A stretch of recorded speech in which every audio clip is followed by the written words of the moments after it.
सभी साथियों को नमस्कार। मैं अरविंद कुमार, आप देख रहे हैं अम्बेडकर प्राइम चैनल। साथियों, मैं अभी पहुंचा हूं दलित प्रेरणा स्थल नोएडा और आज काशीराम जी का जयंती का कार्यक्रम यहाँ चल रहा है, तो मैं आपको दिखाने के लिए अंदर लेके चलता हूँ। ये जैसे हमने गेट से एंट्री की है, एंट्री के बाहर काशीराम जी की प्रतिमा रखी हुई है, ज्योतिबा फुले जी की और बाबा साहब को। यहाँ जो एंट्रेंस पर ये दलित प्रेरणा स्थल का ये एंट्रेंस है और इस एंट्रेंस के साथ ही जो हमारे कुछ साथी अभी हमें मिले हैं, तो सभी साथियों को जय भीम। आप लोग आज दलित प्रेरणा स्थल पहुंचे हैं।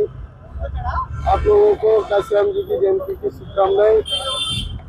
तो ये आज काशीराम जी की जयंती पर आप लोग यहाँ पहुंचे हैं।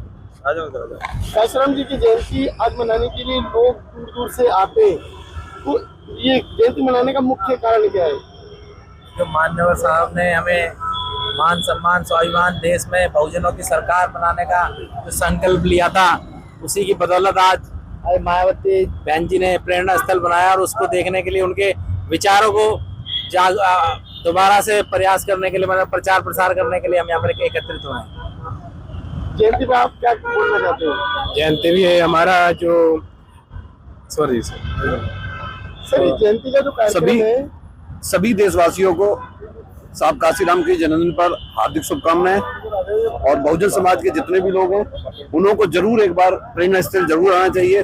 और 14 अप्रैल को बहन जी के जन्मदिन पे 15 जनवरी को 15 मार्च को जरूर आना चाहिए यहाँ पे।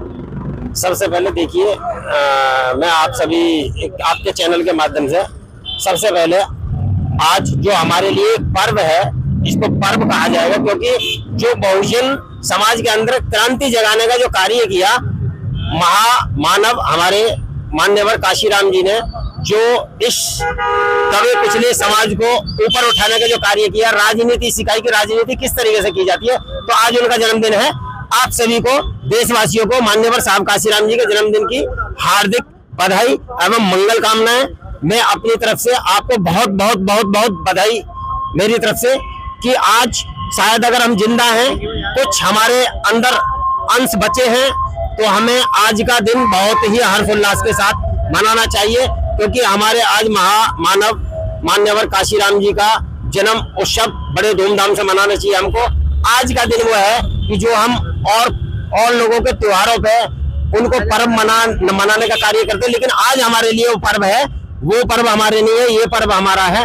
तो हमें आज अपने घर पे खीर पूड़ियाँ लड्डू जो भी आप बांट सकते हैं, खिला सकते हैं लोगों को, आज इसको सेलिब्रेट करना चाहिए। क्योंकि हमारे जीवन में आज का जो दिन है, जो बाबा साहब ने हमें सब कुछ दिया, उसके बाद मान्यवर साहब काशीराम जी ने राजनीति सिखाई, जो आज राजनीति सत्ता में जो हमारे लोग बैठे हैं, वो मान्यवर साहब काशीराम जी की देन है। तो आप उनको ना भूलें, उनका पर्व बड़े धूमधाम से मनाएं। सभी को हार्दिक मंगल कामना। जय भीम। नवोदय। सर जय भीम। जी नवोदय। जय भीम। और आप जो है एक लॉ के जानकार हैं, तो मैं आपसे जानना चाहता हूँ, ये हमारे संविधान में जो ये अत्याचार वगैरह हो रहे हैं और जागरूकता जो कैसे आएगी? पहले तो आज के जन्मदिन की आप सबको लख लख बधाइयाँ। आपके सभी जो भी दर्शक आपके चैनल के हैं, वो उनको मान्यवर साहब काशीराम जी का जन्मदिन बहुत बहुत मुबारक, बहुत बहुत बधाइयाँ। साहब की नेक कमाई जिन्होंने सोती कौम जगाई। और मान्यवर साहब काशीराम जी कहते थे, हम इस देश पर शासन करने के लिए पैदा हुए हैं, हमें शासनकर्ता जमात बनना है। और उन्होंने वो करके दिखाया। उन्होंने दलित शोषित बहुजन समाज को वोट के अधिकार का प्रयोग करके किस तरीके से शासक जमात में बदला, ये किसी से छुपा नहीं है। आज यहाँ जितने लोग आए हैं, वो मान्यवर काशीराम साहब के द्वारा दी गई सामाजिक परिवर्तन और आर्थिक विमुक्ति के लिए चलाए गए आंदोलन की प्रेरणाओं को फिर से जीवंत करने के लिए, प्रेरणा लेने के लिए यहाँ लोग आ रहे हैं, ताकि फिर से अपना राज कायम कर सके। लेकिन समाज आपका समझने को भी तैयार नहीं है। समझाने वालों की कमी है, समाज समझने को तैयार है। समाज ने मान्यवर साहब की बात को समझा और वोट के अधिकार का प्रयोग करते हुए उत्तर प्रदेश जैसे विशाल राज्य को 4 बार बहुजन सत्ता से नवाजने का काम किया। और अब एक बार फिर जब घना अंधेरा होता है, उजाले की तभी ज्यादा जरूरत होती है। तो जब जब ऐसी परिस्थितियां आएंगी, मान्यवर काशीराम साहब के अजर अमर संदेश उतने ही ज्यादा प्रासंगिक होंगे। इस बार आप देखना, मान्यवर साहब की जो प्रेरणा है उन लोगों तक पहुंचेगी और बहुत चौंकाने वाले परिणाम उत्तर प्रदेश ही नहीं बल्कि देश भर से आपको देखने को मिलेंगे। सर आप कहाँ से आए हैं? मैं नोएडा से हूँ। अभी की जो क्या नाम राजनीति है उसे कैसे देख रहे हैं आप? राजनीति सही है, और जो बहुजन समाज पार्टी जो कार्य कर रही है, आने वाले टाइम में बहुजन समाज पार्टी केंद्र में सरकार बनाएगी। केंद्र में सरकार बनने की उम्मीद है? उम्मीद नहीं, उम्मीद तो अपने आप जगाई जाती है। मेहनत करा जाएगा, सब कुछ लोगों को जोड़ा जाएगा और लोग जुड़ेंगे, बात को समझेंगे तो अपना आप ही मूवमेंट आगे बढ़ेगा तो हम सत्ता में आएंगे। सर मूवमेंट आगे बढ़ रहा है, लेकिन आपका समाज जो अभी पूरी तरीके से जागरूक नहीं बटा हुआ है। तो जो बहुजन समाज पार्टी के कार्यकर्ता है, साहब के जो चेला है, वो सब मिल करके समाज को समझाएंगे सही तरीका से। जब उनके समझ में आएगा तो एकत्र ऑटोमेटिक आप वैसा क्रांति आएगी और एकत्र हो जाएंगे। तो मैं आपको आगे लेके चलता हूँ।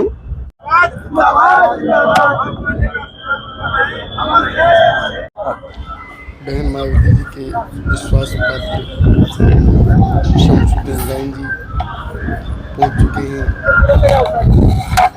जो कि मुस्लिम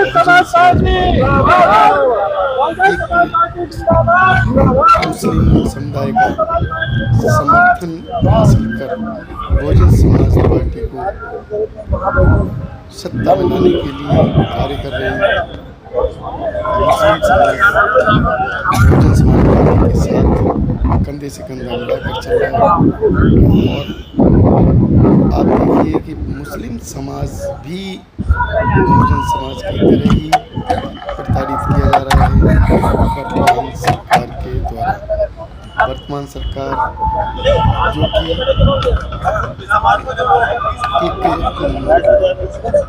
देश विरोधी कार्य कर रही है, जनता विरोधी कार्य कर रही है, और कहीं ना कहीं देश में हिंदू मुस्लिम कराकर शासन करने की कोशिश लगातार उसकी बनी रहती है। इसी के